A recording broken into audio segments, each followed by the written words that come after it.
Hey there, if you've clicked this video, it's likely because you have very strong opinions about Dark Souls 3. You're just hovering over that dislike button and waiting to type out a comment in rage if my opinion doesn't match up with yours. If that's the case and you don't have a lot of time to watch, I've put a tab at the end where I'll summarize my points and answer the question, does Dark Souls 3 suck? But if you're still here, my name is Riley, and let's get into the video. So my journey with Dark Souls 3 started because my girlfriend begged me to play it for the better part of 2 years. I've never been a big fan of the Souls games. The only one I was able to play all the way through was Bloodborne, which I'll say I actually enjoyed by the end.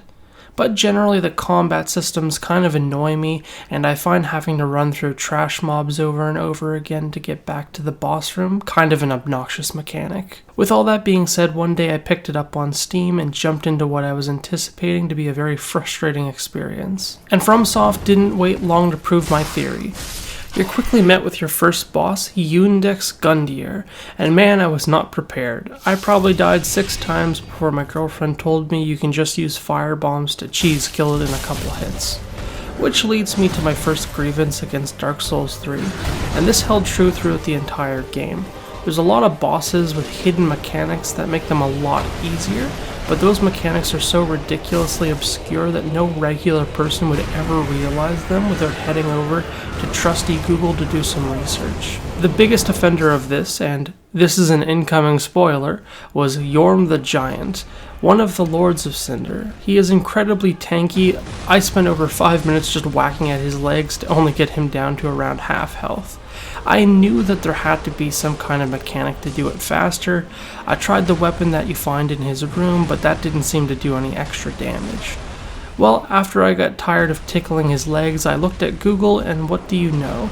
The sword in his room has some magical ability that's only activated if you dual wield the sword, press a bunch of buttons to hold it a certain way, and then you have to hold that pose for 5 to 10 seconds to charge the sword. I didn't see a single thing in game that even remotely hinted at this, but with this knowledge he died in about 3 attacks and it made the boss incredibly easy. I'm all for special boss mechanics, but for the love of God you have to put actual indicators in the game that hint towards said mechanics. Ones that the everyday player could possibly pick up on. This goes a step further as there's actually entire areas in the game with sizable amounts of content that are completely skippable unless you have the knowledge that they even exist, which again is privileged information. There's an entire underworld with multiple large enemies, character upgrades, and a boss as well. As if that wasn't bad enough, there's an entire other kingdom that you can get flown to that has 2 bosses, a ton of unique smaller enemies, more character upgrades, and that includes one of the best rings in game. You access this area by unlocking an emote earlier in the game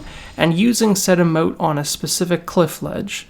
You have to then hold that pose for about 10 seconds to trigger a cutscene. As a new player, you would literally never know that. I didn't consciously notice a single thing that hinted at this. Seriously, I went into Dark Souls 3 blind and I beat the last boss without even knowing these 2 areas existed. But now if you're at this part of the video, you're probably thinking, oh yeah, I know how this will go. He's gonna say that Dark Souls 3 sucks 100%.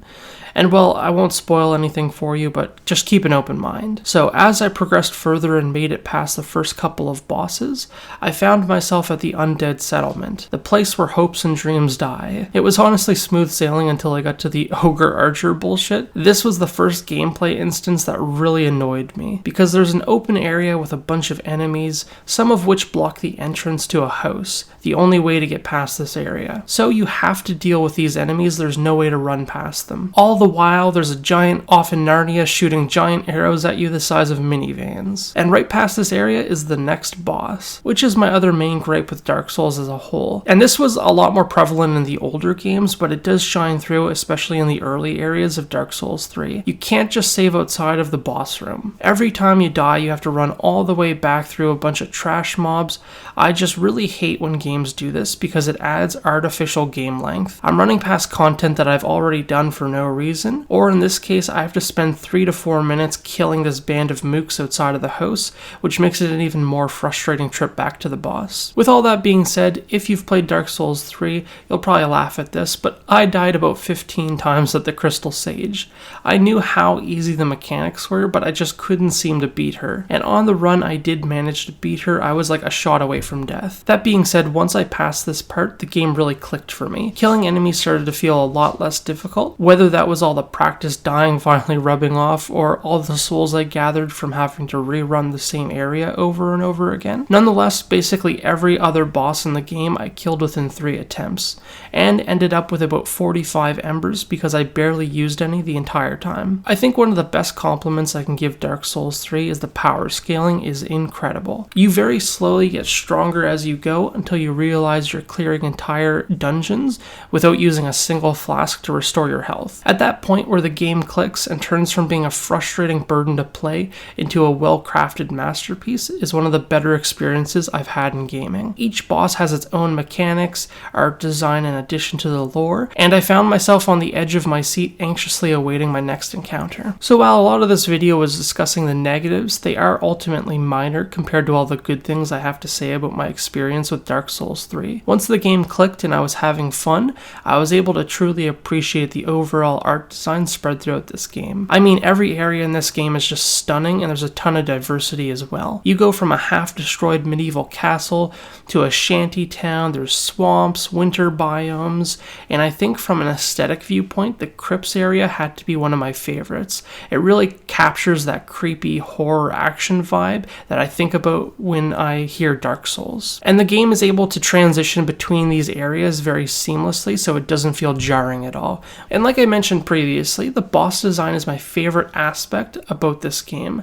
While I had discussed earlier it was very annoying getting back to the boss rooms, once I was actually there, I never found myself frustrated by the fights themselves. It felt like the movesets of the bosses had a good enough variety where you had to play it very cautious on your first attempt. It's very good at holding back 1 or 2 movements you aren't expecting and comboing a bunch of your health away if you play too recklessly. And it feels like a vast majority of the bosses unlock new attacks throughout the fights as they lose health, which also keeps you on your toes. Previously, I had mentioned how seamless the power scaling felt in Dark Souls 3, and the developers did an amazing job of not letting that creep in to make bosses feel easy. Several endgame bosses have multiple phases, so just when you think you've won, they do some kind of transformation and come at you for round 2. One of my favorites being Sister Frieda.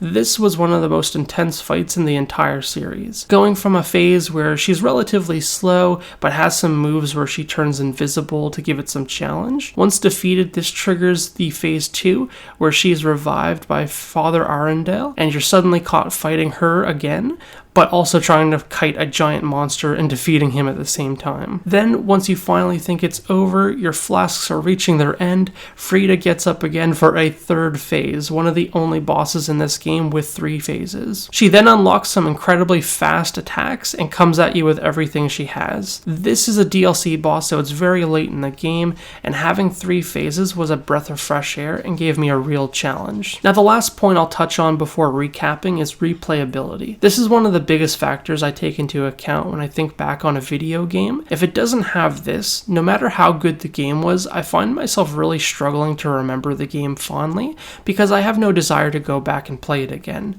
as it will just be the exact same experience. But Dark Souls 3 accomplished something very few games nowadays manage. The second I beat the game, I already had thoughts racing in my mind about different builds I could run in a new playthrough. Whether I'd want to do a strength build with a huge 2-handed weapon and go glass cannon for as much damage as possible, or maybe play a mage character and try fighting at range. Despite a backlog of video games a mile long, I had to resist the urge to spend another 50 hours replaying Dark Souls 3 immediately after finishing it, and I can count on one hand how many games have done that in the last 5 years. So to recap, some of my negatives would have to be the annoying bonfire locations in reference to boss rooms, especially in the early game, game, as well as the obscure mechanics some of the bosses had with very little in-game guidance to try to direct the players. But on the other foot, there's a great deal of positives to mention with Dark Souls 3, including the beautiful graphics and art design, the fluid combat system, especially in comparison to the older titles, the excellent gear diversity and replayability, as well as the absolutely amazing boss fights. So now we ask the question, does Dark Souls 3 suck? And I have to say, despite my initial reluctance to play this game, by the time I found myself finishing it up, I couldn't help but want more. So, does it suck? Absolutely not. Dark Souls 3 can be a frustrating experience, sure, but with enough time you'll grow to love this game. And with all that being said, if you did like this video, feel free to subscribe for more content in the future. Let me know in the comments down below which game you'd like me to ask next. Does it suck? Have a great rest of your day. Riley out.